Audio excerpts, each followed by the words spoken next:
Yo la team. Nouvelle vidéo sur For Honor et aujourd'hui on parle de duel. Et oui, enfin, après toutes les petites demandes que je me suis pris à droite et à gauche, on va enfin faire une bonne vieille tier list des héros de For Honor en 1v1. Comme toujours, petite précision, une tier list reste subjective. Je vais évidemment essayer d'expliquer au mieux mes conclusions et de garder un classement cohérent avec ce qu'on retrouve chez les meilleurs joueurs, mais ça reste ma vision du jeu, avec mes forces, mes faiblesses et notamment mon aversion pour le reaction play excessif. Le but, ce n'est pas non plus de dire qu'un héros est injouable ou qu'il gagne automatiquement tous ses matchs. Heureusement d'ailleurs, l'équilibrage actuel est suffisamment bon pour que l'écart entre les meilleurs et les pires soit beaucoup plus raisonnable qu'avant. D'ailleurs, petite parenthèse, le contenu des tiers ne sont pas eux-mêmes classés. Donc si je parle d'abord d'un héros avant un autre dans le même tiers, c'est que je considère que ce dernier est plus ou moins au même niveau que le précédent. Il n'y en a pas un plus fort et un moins fort. Pour moi, tous les héros se valent à ce niveau-là. C'est assez évident en réalité, puisque c'est très dur de faire un classement vraiment héros par héros, mais je préfère le préciser quand même. Non, l'idée ici, c'est plutôt de déterminer à quel point le kit d'un héros lui donne les outils nécessaires pour gagner efficacement en duel, surtout à haut niveau. Même si, bon, soyons honnêtes, 2 minutes, je suis un petit peu rouillé en ce moment. On va donc aller du S tier au C tier, en passant par les A+, et le A-, avec quelques surprises, des héros qui ont énormément chuté après des nerfs, et évidemment, la petite nouvelle, Lara Couré, après presque 5 réputations sur le perso. Mais avant ça, une petite aparté sur Shugoki et Itokiri. Si vous me connaissez bien, vous savez déjà ce que je vais dire ici, ils ne seront pas classés dans cette tier list.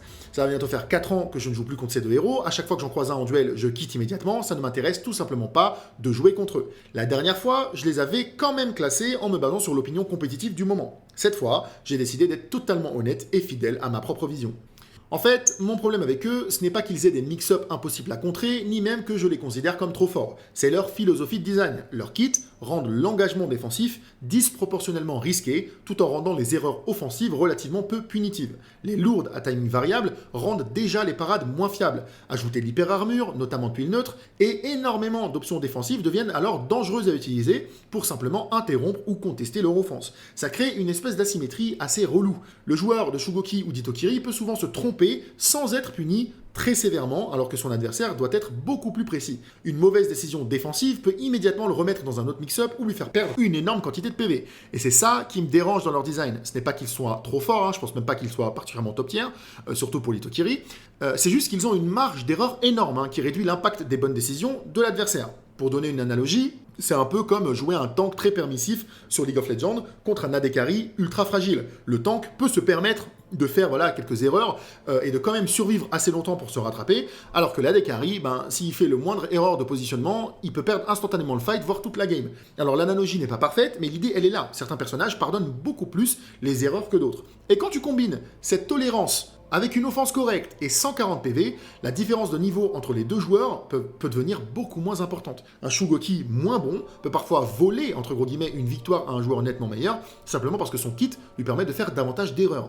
Et c'est précisément pour ça qu'ils sont aussi efficaces pour stomper les nouveaux joueurs d'ailleurs. Quand un débutant commence For Honor et me dit qu'il se fait éclater, l'un de mes premiers conseils c'est souvent prends Shugoki. Et 9 fois sur 10, ça marche. Parce que quand tu peux ignorer une énorme partie des règles de hitstun grâce à ton hyper armure et que tu as une dodge attack efficace, et qu'un simple R2 te donne accès à un mix-up avec une tonne d'outcomes différents, vu que c'est délayable et tout, forcément, tu vas rouler sur les débutants. Et moi, ça m'emmerde en fait. C'est pas intéressant à jouer parce que ça pousse l'adversaire vers énormément de passivité et c'est pas intéressant à affronter pour exactement la même raison. Quand je joue contre un Shugoki et que j'ai pas genre un dodge bash, je passe mon temps à juste attendre parce que c'est trop risqué d'essayer une parade. Dans un jeu déjà relativement pauvre mécaniquement comparé à d'autres jeux de combat, avoir un personnage qui te dit littéralement avec moi, t'as pas le droit de parer, ça me fait chier en fait. On se fait chier comme un rat mort. Donc en 2022, quand j'ai réduit mon temps de jeu après avoir atteint mes objectifs compétitifs de l'époque, j'ai simplement décidé de jouer pour m'amuser. Et jouer contre Shugo et Itokiri, ça m'amuse pas. Bref, voilà pour cette petite parenthèse, cette digression. Maintenant, sans plus attendre, commençons cette tier list comme il se doit, tout en haut.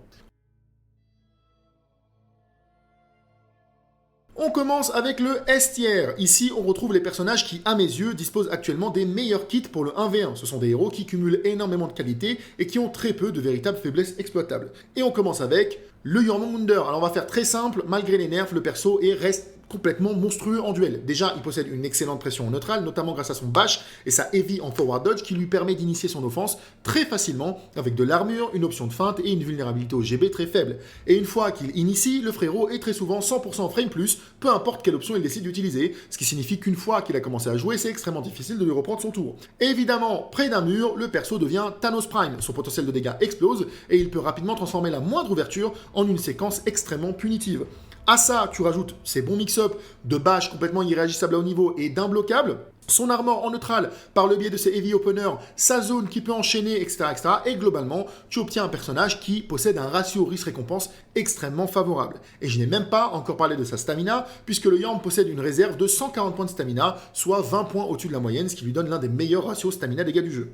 Juste à côté de l'ami Yorm, on retrouve Laphira, probablement l'un des meilleurs exemples d'un personnage qui possède à la fois une excellente offense et une excellente défense. Voilà, une défense extrêmement solide. Déjà, elle dispose d'un supérieur bloc sur toutes ses lights, et ça, combiné à ses flips, lui donne énormément d'outils défensifs. C'est particulièrement intéressant contre certains héros qui reposent beaucoup sur les dodge bash comme Lawbringer ou Conqueror. Elle possède également des mix-ups très puissants et très dommageables, tandis que son bash en neutral feintable lui permet de mettre énormément de pression tout en se payant le luxe d'avoir un recovery assez faible. Littéralement, si tu dodges un poil trop tard, t'as juste pas de GB en punition, ce qui est quand même assez unique pour un bash feintable. Pour finir, un peu comme le Yorm, lorsqu'elle arrive à se positionner correctement avec un mur sur sa droite, son potentiel de dégâts augmente drastiquement également.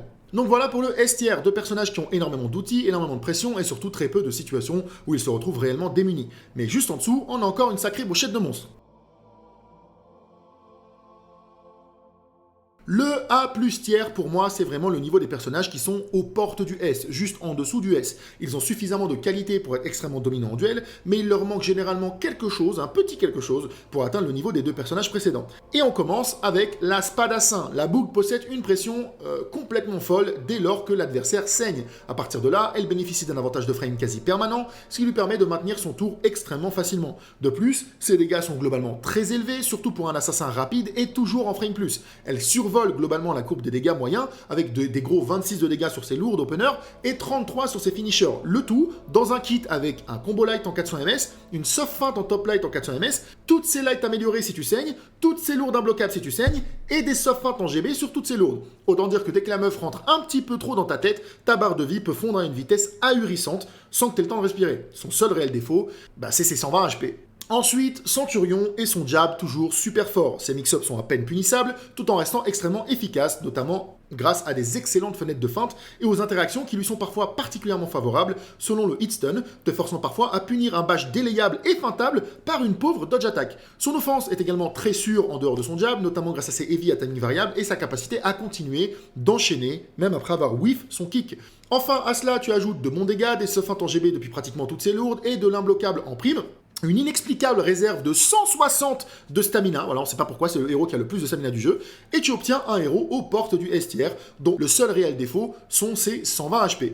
Ensuite, on retrouve l'ami émissaire qui a enfin perdu sa place dans le S tier suite aux quelques nerfs, notamment la perte de ses lights améliorés qui pour moi ont scellé son sort. Mais je vous rassure, on parle toujours du sacro-saint émissaire qui a probablement la base de joueurs la plus délue d'Europe, persuadé que leur perso est trash tier dégueu, alors Dieu seul sait d'ailleurs pourquoi, alors qu'il s'en sort très bien en 1v1. Du coup, sa défense reste excellente grâce à son dodge bash, même post-nerf, et il peut toujours mettre une pression offensive absolument spectaculaire avec ses imbloquables à gros dégâts qui peuvent ensuite s'enchaîner avec son bash et s'enchaîner entre eux et être soft feint en GB si c'est la top imbloquable.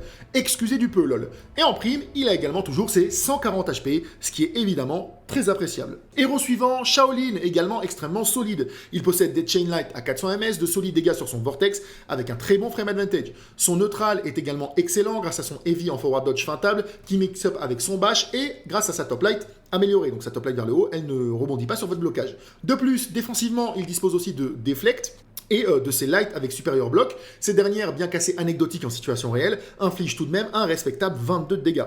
Donc il possède à peu près tout ce qu'on veut voir chez un bon dueliste, pression, dégâts, avantage de frame et outils défensifs, mais les nerfs successifs notamment de ces dégâts ont fini par avoir raison de sa position en S tier depuis bien longtemps selon moi. Et enfin, pour conclure ce A+ tier, j'y mettrai l'Ocelot. Le héros possède une jolie flopée de light en 400 millisecondes, dont une finisher infligeant 10 de damage, une très bonne pression mid-chain avec ses bashs et ses différentes zones sous armure, ainsi que de solides imbloquables. Évidemment, le héros reste moins fort qu'à l'époque où il pouvait enchaîner ses bâches par des zones, le rendant littéralement impossible à punir, mais je pense qu'encore aujourd'hui, il se porte très bien, notamment parce que bon, d'un point de vue animation, c'est le bordel, c'est ultra saccadé, et du coup, personne ne peut réagir à cette merde, ce qui fait que quand tu tombes contre un mec qui est là que pour réagir, ça se passe mieux. Enfin, on passe aux A tiers, les dualistes concrètement puissants. On commence à avoir des personnages qui restent très forts, mais qui possèdent soit des défauts plus évidents, soit des situations dans lesquelles leur offense est plus facile à gérer, on va dire. On commence avec le Herzir. Le héros possède de bons dégâts, de solides imbloquables, des soft feintes en GB, de l'armor un peu partout, et une pression de soft feint light à 400 millisecondes. Donc sur le papier, il a énormément de choses pour lui. Son principal problème, à mon sens, c'est surtout son neutral. En dehors de sa zone neutre, ses options d'ouverture sont un peu limitées, et cette zone consomme énormément de stamina. Donc il est extrêmement fort une fois lancé, mais il peut parfois avoir du mal à réellement démarrer. Ensuite, on retrouve la bonne vieille Sentinelle. Et qui dit Sentinelle dit évidemment son coup d'épaule, qui reste très solide. Néanmoins, on reste une bonne classe en dessous, à mon sens, du Jab du Centurion. Sinon, en dehors de cela, il dispose d'un blocable fonctionnel et de possibilités de delay pas négligeables pour surprendre. On est typiquement sur le type de personnage avec très peu de pièces amovibles, comme on dit, donc forcément, la viabilité de la Sentinelle est quasi entièrement dépendante de celle de son coup d'épaule et de comment le jeu gravite autour. Et pour l'instant, ça va. Pour la suite, on retrouve le Fléau, qui lui a énormément bénéficié de l'ajout d'un forward dodge heavy, le move Crushing Apprehension. Cette attaque a considérablement amélioré le neutral du héros, en lui donnant notamment un outil feintable très efficace pour mix-up avec son bash. En prime, il dispose également de bonnes chaînes d'imbloquables, d'une soft feinte vers son full block pour se défendre des joueurs un petit peu trop friands de la dodge attack, et surtout probablement de l'un des meilleurs side dodge bash du jeu, suite au nerf de celui de l'émissaire. Un kit donc assez simple une fois de plus, mais qui permet tout de même au Fléau de garder la tête hors de l'eau selon moi. Pour ce qui est du Shinobi maintenant, ce dernier possède de très bons mix-up et un potentiel de dégâts assez élevé, notamment grâce à son follow-up de Deflect, qui est extrêmement sûr. Il possède également une bonne pression en neutral grâce à ses kicks en double dash, et une défense par la même occasion dont il n'a pas à rougir, avec des punishes corrects, un dodge bash et des backflips parfois très utiles. Mais son principal problème, à mon sens, c'est son avantage de frame. Il n'est pas particulièrement bon à ce niveau-là. Le personnage se doit très régulièrement de respecter les options de son adversaire, sous peine de se faire souvent interrompre, ce qui ne pardonne pas sur un héros à 120 HP. De plus, son ratio dégâts-stamina est également assez défavorable, l'obligeant souvent à devoir rendre la main à son adversaire, même quand ce dernier n'a pris aucune bonne décision. Un héros qui peut donc faire très mal, mais qui ne peut pas forcément maintenir cette pression aussi efficacement que certains des personnages situés plus haut.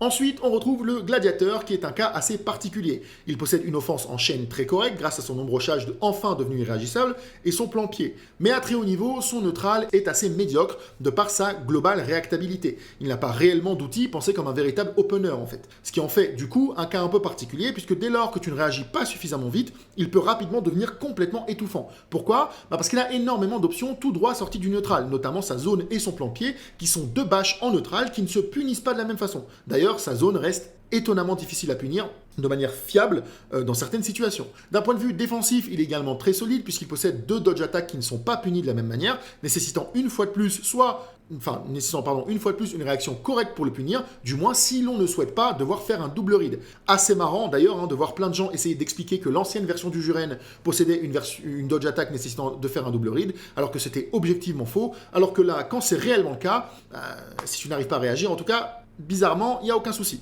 En prime, on ajoute une très belle pression out of stamina, 150 points de stamina pour lui, et enfin, ses punishes colossaux qui finissent de le cimenter en A tiers. Ces derniers comptent parmi les plus violents du jeu, et de loin, on parle quand même de 94 de dégâts garantis sur un deflect proche d'un mur si ton adversaire n'a plus d'endurance. Alors certes, c'est rare, mais quand même. Vous l'aurez compris, on est sur un héros qui peut sembler assez polarisé, capable autant d'oblitérer ta barre de vie si tu n'es pas dans un bon jour que de ne rien pouvoir faire si tu lui turtles vraiment bien la gueule. Néanmoins, dans l'ensemble, je pense qu'il reste très solide. En parlant de polarisation, parfaite transition pour parler d'El Famoso Highlander. Que dire si ce n'est qu'il possède des mix-ups solides et un gros potentiel de dégâts grâce à un kick relativement sûr, qu'il peut concrètement accéder à des lights en 400 ms plus ou moins à la demande, sans être du neutral non plus, et que du coup, ça peut le rendre extrêmement oppressant. À cela, tu rajoutes ses Crushing Counter et son armor, y compris sur ses attaques en neutre, et tu obtiens un personnage qui possède également des capacités défensives assez ok. Son souci principal, c'est que certains héros tels que Tiandi, Berserker, Orochi ou encore même Nobushi sont de très mauvais match-up pour notre écossais national. Vous l'aurez compris, globalement, les héros présentant beaucoup de cancel de recovery, d'inesquivable et de light en 400 ms sont une plaie pour l'Highlander puisque sa forme offensive est naturellement faible face à ses options. L'Highlander brille surtout lorsqu'il peut librement whiff punish. En conclusion, le héros reste solide mais présente certains match-up bien plus compliqués que d'autres. Pour ce qui est de la Shaman maintenant, on est sur un héros qui possède une offense extrêmement solide, avec son bash, ses soft feints en 400 ms qui font saigner et ses follow-up, ainsi que son imbloquable, ses soft feints en GB qui sont disponibles sur toutes ses lourdes, et son avantage de frame presque comparable à celui d'un spadassin, c'est l'essence du personnage ultra agressif par excellence. Et évidemment, la cerise sur le gâteau, c'est sa morsure qui inflige un health swing absolument colossal de 50 HP. Néanmoins, elle vient diluer toute cette belle offense par une punissabilité très élevée qui l'empêche à mon sens de se hisser au-dessus du A tier. En effet, la vaste majorité de son offense se fait punir par des GB potentiels ou des parades de light qui font très mal à un héros à 120 HP. L'exemple le plus flagrant de cette grosse punissabilité se retrouve à mon sens dans ses soft feints en light sur ses openers, dont le recovery en whiff est suffisamment long pour garantir un GB.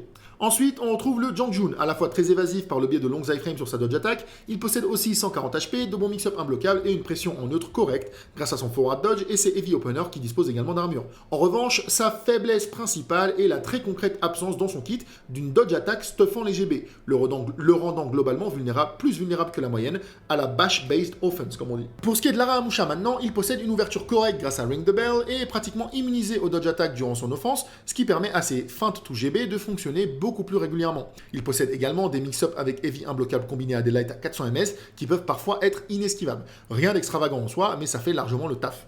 Ensuite, on retrouve la Belliciste, qui est concrètement une sorte de sentinelle, mais avec une pression offensive un peu plus faible, compensée par de meilleures options défensives. Elle possède notamment un punish sur une parade de lourde à 30 de dégâts lorsqu'un mur se trouve derrière l'adversaire. Ensuite, on retrouve le Griffon, archétype assez classique de la machine à un seul mix-up. C'est simple, mais efficace. Il possède de solides dégâts, une bonne pression en neutral avec ses options sur un dodge avant, ainsi qu'un avantage de frame global assez bon. Il manque cependant d'options défensives particulièrement solides pour vraiment se hisser au-dessus du A tier à mon sens. Mais offensivement, il fait très bien le travail.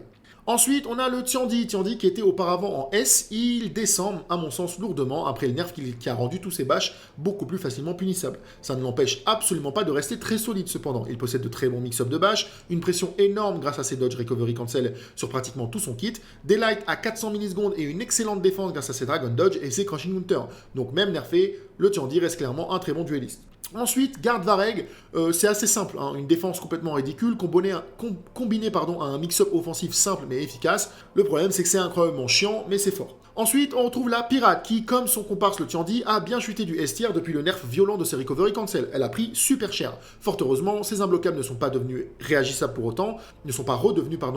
autant, et appliquent donc toujours, comme pour le Tiandi, une pression correcte avec de solides mix-up. En revanche, ses dégâts globaux sont du coup devenus assez faibles si l'on souhaite profiter de ses recovery cancel, et par conséquent, qu'on s'abstient d'utiliser le Pistol Blast. Ensuite, on retrouve la Virtuosa qui possède de bons mix-up et des dégâts corrects. Elle est particulièrement forte contre les personnages qui ont un mauvais neutral ou de mauvaises dodge attack, mais elle possède aussi une faiblesse assez importante. Elle n'a ni soft feint en GB, ni inesquivable, et elle est donc assez susceptible aux esquives et notamment aux dodge bash particulièrement forts, comme ceux du Conk ou du Lawbringer.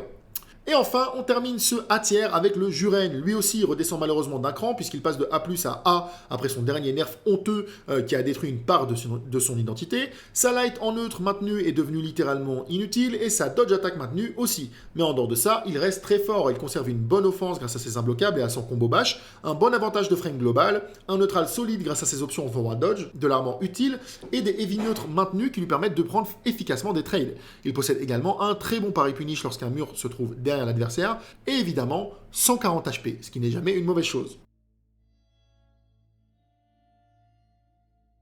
On descend maintenant au A-. Ici, on retrouve toujours des personnages très solides, mais qui commencent à avoir des faiblesses suffisamment importantes pour les empêcher de rivaliser avec ceux situés au-dessus. Berserker est notamment vulnérable à la défense basée sur les réactions à haut niveau. Son ratio risque-récompense global n'est pas non plus particulièrement impressionnant. Et surtout, il lui manque une véritable bonne option d'ouverture. Mais une fois qu'il réussit à démarrer son offense, il possède toujours une bonne pression grâce à ses imbloquables et à ses options à 400 millisecondes.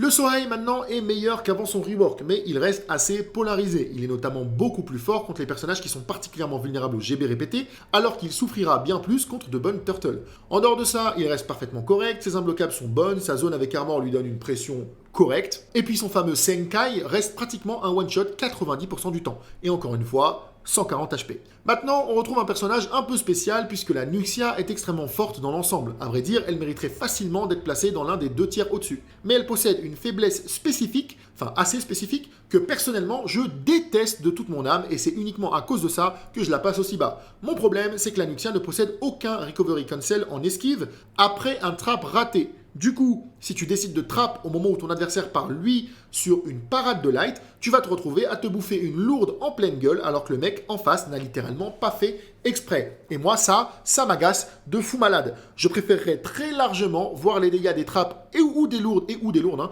réduits en contrepartie de l'ajout d'un recovery cancel calibré pour permettre à la Nuxia d'esquiver ces foutues lourdes, voire de les déflects. Mais soyons bien clairs, son placement dans ma liste est purement basé sur mon expérience personnelle avec le héros. Si j'essayais d'être totalement objectif, Nuxia serait probablement aux portes du S tier. J'avais simplement envie de faire passer mon mécontentement. Ensuite, on retrouve le Kensei qui s'en sort enfin beaucoup mieux après tous ses buffs. Il peut toujours avoir quelques difficultés à ouvrir correctement les adversaires et surtout, une fois que son offense initiale est gérée, il peut avoir du mal à maintenir la pression, notamment toujours avec une offense mid-chain quasi inexistante qui le pénalise pas mal. Néanmoins, grâce notamment aux capacités améliorées de sa dash forward light, ainsi qu'à la légère amélioration de sa défense par le biais de ses supérieurs blocs sur esquive, devenu maintenant imbloquable, le héros sort enfin la tête de l'eau en duel, où il a historiquement toujours galéré. Je n'ai littéralement aucun souvenir du héros, quelque part d'autre que trash tier en 1v1, depuis bientôt 10 ans. Et bien que ce soit clairement une sacrée prouesse, il était plus que temps que ça change.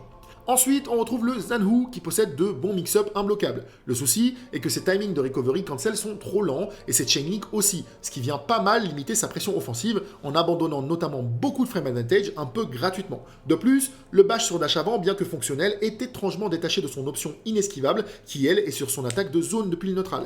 Pour toutes ces raisons, je considère que le personnage fonctionne mais pourrait recevoir un petit coup de pouce quand même. Et maintenant, on arrive au B tier. Là, on commence vraiment à parler de personnages qui peuvent évidemment gagner des duels, mais dont le kit présente des limitations beaucoup plus importantes et flagrantes que les héros précédents. On commence avec la Valkyrie, anciennement S tier juste après son rework. La Valk est l'archétype typique du héros surnerfé, mais que trop peu de joueurs n'utilisent pour que les devs daignent lui redonner de sa superbe.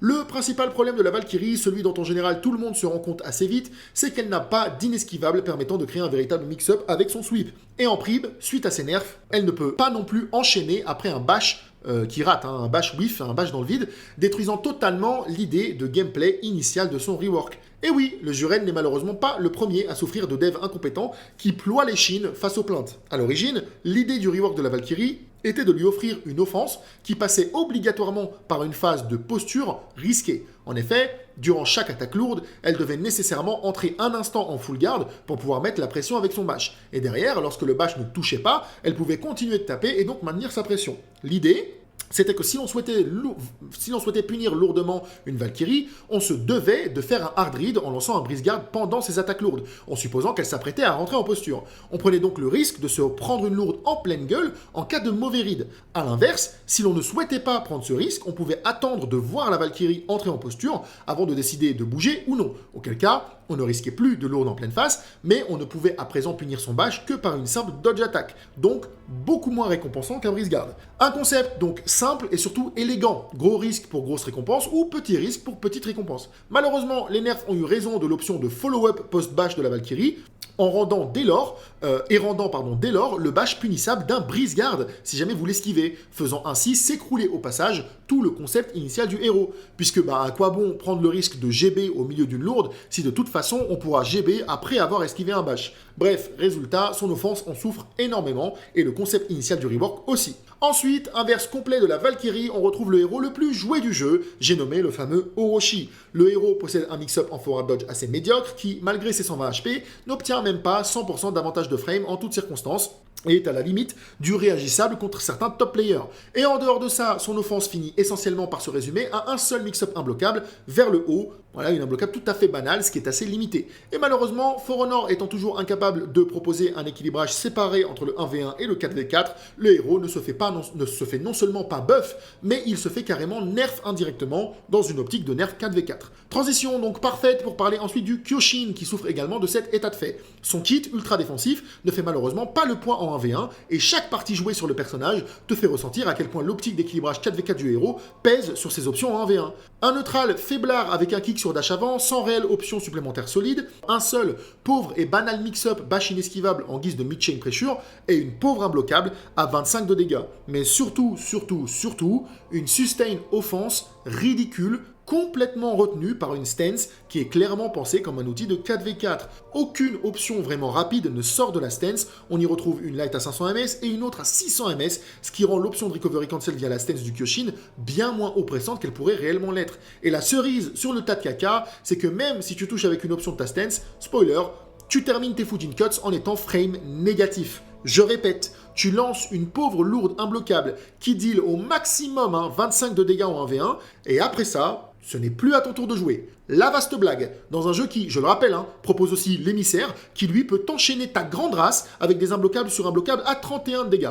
Tout va bien. Ensuite, le fameux victimaire, plus connu sous le nom de BP. Malgré un kit défensif solide et assez unique, parce qu'on peut quand même faire des trucs stylés avec son retournage de pancake là, le héros possède malheureusement lui aussi un mauvais neutral et une sustain pressure assez faible puisqu'elle se résume en une seule imbloquable monodirectionnelle ne donnant pas accès à son principal mix-up directement. Ensuite, on a la Katoon qui souffre d'un problème assez similaire à celui du Kyoshin. Son potentiel en 4v4 bride énormément son efficacité en 1v1. Son Heavy Deflect n'est que frame neutral, ce qui rend difficile une conversation en véritable pression, c'est complètement con. Son kit est globalement aussi extrêmement vulnérable au GB puisque les lights en sortie de posture ne sortent pas suffisamment tôt pendant sa charge en avant. Donc du coup, tu lances un finisher, tu utilises ton recovery cancel, mais en fait, le mec met un GB, donc t'es baisé parce que t'as pas le temps d'appuyer sur light. De plus, ces imbloquables n'ont pas de soft feint en GB, ce qui rend leur utilisation plus compliquée et plus exigeante en endurance. Et le pire dans tout ça, c'est que certaines interactions avec ces deflects échouent tout simplement, alors que les deflects sont littéralement censés être l'un des principaux gimmicks de son kit.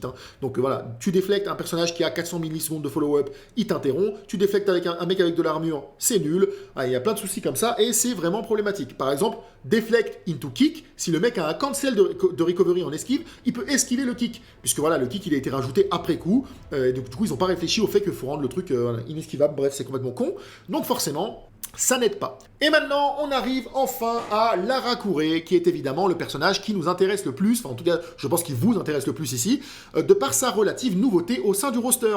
Et malheureusement, pour moi, elle se retrouve en B tier, principalement à cause d'un problème assez global de pression et de frame advantage, majoritairement dû à ses light confirm qui appliquent du light hit stun. Ça limite énormément ce qu'elle peut faire une fois qu'elle a réussi à toucher, puisqu'elle récupère très peu de situations réellement avantageuses pour maintenir son tour sans sacrifier de dégâts. Le moindre délai dans l'utilisation d'un impute revient à se rendre vulnérable face à une interruption en light. Et ça, c'est atroce. Mais le plus gros problème de son kit, de manière générale, reste, à mon sens, ses bâches, qui sont beaucoup trop facilement punissables. Le meilleur exemple étant évidemment son forward dodge bash, qui présente 900 millisecondes de recovery en cas de whiff. C'est tout simplement du jamais vu. Littéralement, aucun autre bash similaire ne présente autant de temps de récupération, encore moins quand ce dernier s'inscrit dans l'un des mix-up offensifs principal du héros. À titre de comparaison, un héros comme le Tiandi, qui présente un mix-up très similaire, a non seulement moins de recovery sur le whiff de son bash, mais peut aussi carrément enchaîner après avoir whiff son bash avec light ou heavy, et en prime, possède une lourde sur dash avant qui est feintable sous armure et initie sa chaîne, donc qui rend le mix-up encore plus efficace. En comparaison, le moindre bash raté de l'Arakure est littéralement une invitation à se faire péter la gueule, ce qui rend non seulement son outil d'ouverture beaucoup moins fiable qu'il ne devrait l'être, mais en plus ne colle pas du tout à l'identité du personnage rushdown corps à corps qui est supposé représenter l'Arakure.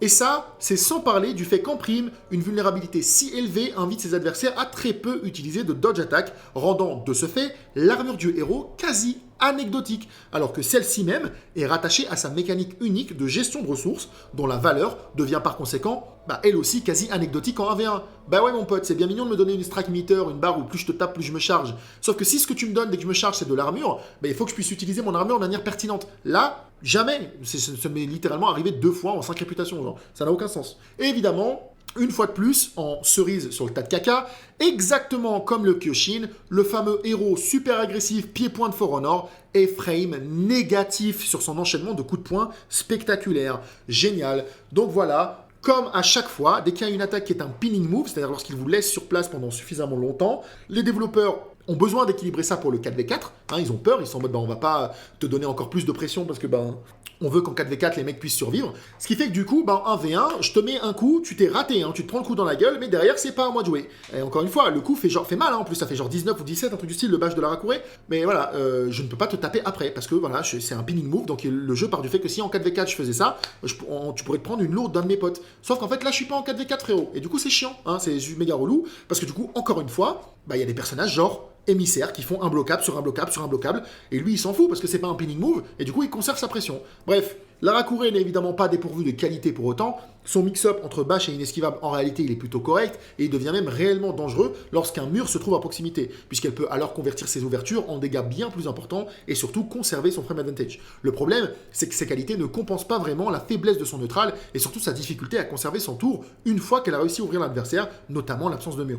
On est donc sur un personnage qui possède de bons outils individuellement, hein, c'est-à-dire que quand tu les regardes en soi, tu dis ok pourquoi pas, mais dont le kit manque encore de pression, de cohérence et de fluidité pour justifier une place au-dessus du B tiers. Une belle déception pour moi, qui me réjouissait pourtant de l'arrivée d'un héros au CAC.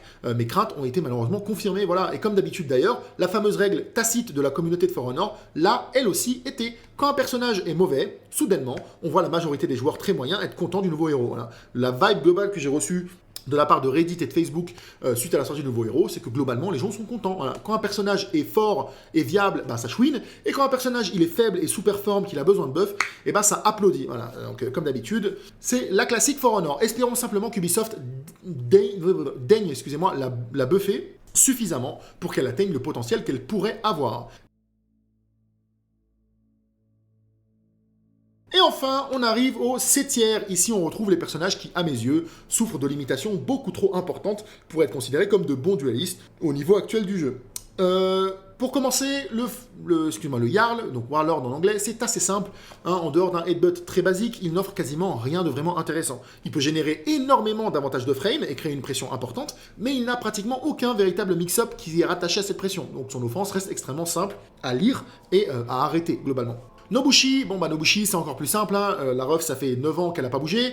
À haut niveau, son offense est entièrement réagissable de manière bien trop consistante pour être ignorée. Parce que autant, moi j'aime pas faire du reaction play, j'aime pas me concentrer et aller m'entraîner pendant des heures pour apprendre une animation et tout, parce que clairement c'est pas comme ça qu'on est censé jouer au jeu. C'est pas pour rien que le jeu fait qu'accélérer depuis 10 ans, hein. Moi ça me trouve le cul de voir des top players être tout contents de réussir à réagir à des trucs et du coup rendre des personnages inutilisables parce qu'en fait ils peuvent réagir à une animation particulière, donc t'es obligé de prendre un truc où ils ne peuvent pas réagir. Bref, c'est chiant.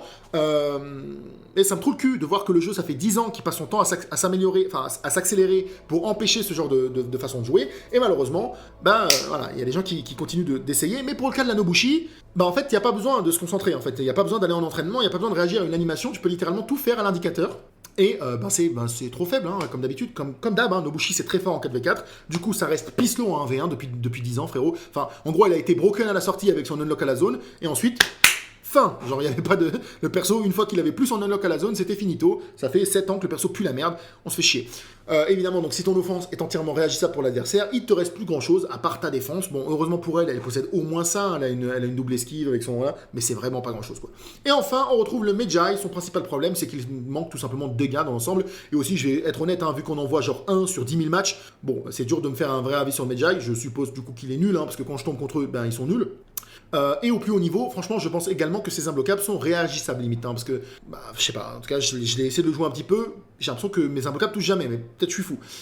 Et si c'est effectivement le cas, ça limite énormément son potentiel offensif, ce qui explique sa présence tout en bas de la liste. Voilà donc pour cette tier list 1v1 de For Honor en Big 2026. Évidemment, comme toujours, avec les tier lists de For Honor, il faut prendre tout ça avec un minimum de recul. Un personnage placé en B ou en C ne signifie absolument pas que vous êtes condamné à perdre avec lui. Et inversement, jouer Yorm ou Afira ne va pas soudainement vous transformer en Grandmaster.